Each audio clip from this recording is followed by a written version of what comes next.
So, Brook and JK have picked him up. They are at basically JK's parents' house. He's back at the crib living with his parents.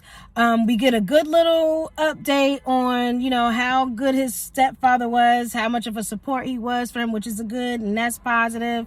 How great his parents were. They really didn't have anything to do with the bad choices and decisions that he made. He actually grew up, in a well-balanced home with morals and responsibilities. They tried to raise him right, basically. He just made some wrong decisions. So great, we got that out of the way. Now they are basically, I don't want to say trailer park-ish, but let's just say they are in a low income Caucasian community. Yeah, low income Caucasian community. Now their home, Brook is kind of like, I guess this is not the environment she's accustomed to. Maybe her household keeps things kept a certain kind of way, because over there it's a little all over the place. It looks like it just has like a stale, unclean smell up in there.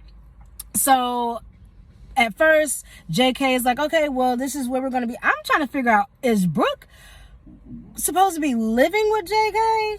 Or she's just staying with him while he's on house arrest, and then they're supposed to try to do something else. I'm not really sure what their plan is, but she's basically living with him at his parents' house that is already small and cluttery.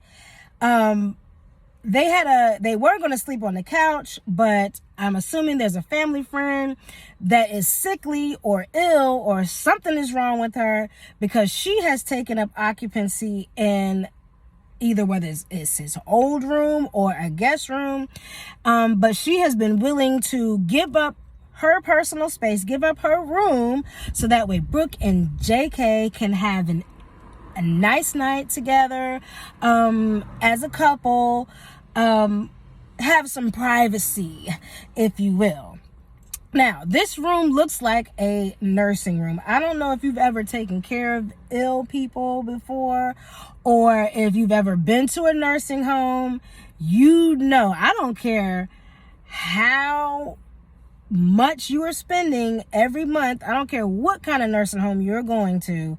It always has this faint, maybe if they keep it clean, it's going to have a faint smell of urine. Piss. Disgusting. It's going to smell like, it's going to have a faint smell of just bodily fluids and just hospital.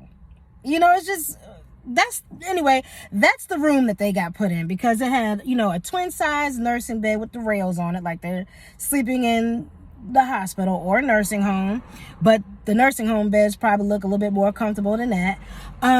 She had a porta potty type foldable toilet next to the bed.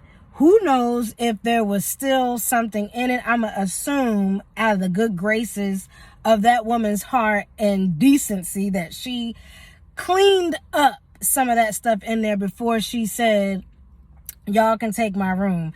Change the sheets or something, because if you have a portable porta potty next to the bed, I don't know if you have some leakage issues. But anyway, JK got his tail right on top of that bed and was like, come on, Brook, let's do this thing, right?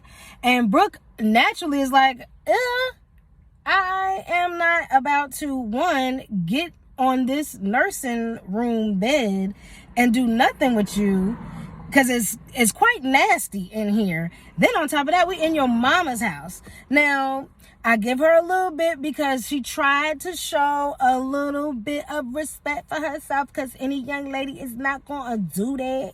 But that went out the window, because she ended up doing whatever grown folks do in that room. And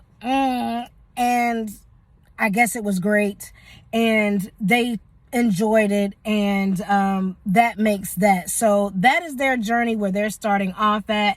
It ended with them going to his probation officer, or I think it was his probation officer. He had to check in and do some things there. He had to be there by a certain time. I believe he got there on time, but the thing is that it was taking way too long for him to come out. So that is naturally making Brook a little nervous, because like, what in the heck is really going on? So as she's in the parking lot waiting for him to come out, his mom is calling like, look, it's been 2 hours. What the deal is going on? And Brook's like, I don't know what's going on. I mean, I seen 2 people that came in after us. So while we was here, they've been in and out, and it's just been taking him 2 hours. So mom told him, you better get off the phone, go in there and check on my son. She checked her. I mean, I ain't mad at her. Because it's like, go find out what's going on instead of sitting in the car waiting for him to come out. And that's just that with that. I mean, they sprinkled a little bit of drama because JK's been chit-chatting, texting on the phone. And Brook wanted to let it be known that you will not be texting your exes, period, in this relationship. It seems like Brook may have a little spice in her, but it seems like JK kind of got a good rein on handling her or dealing with her in a, because, they doing their thing. They look like they're meant for each other, but I do see some drama coming out of that soon, because I'm not sure where the balance is in that relationship, but we'll see.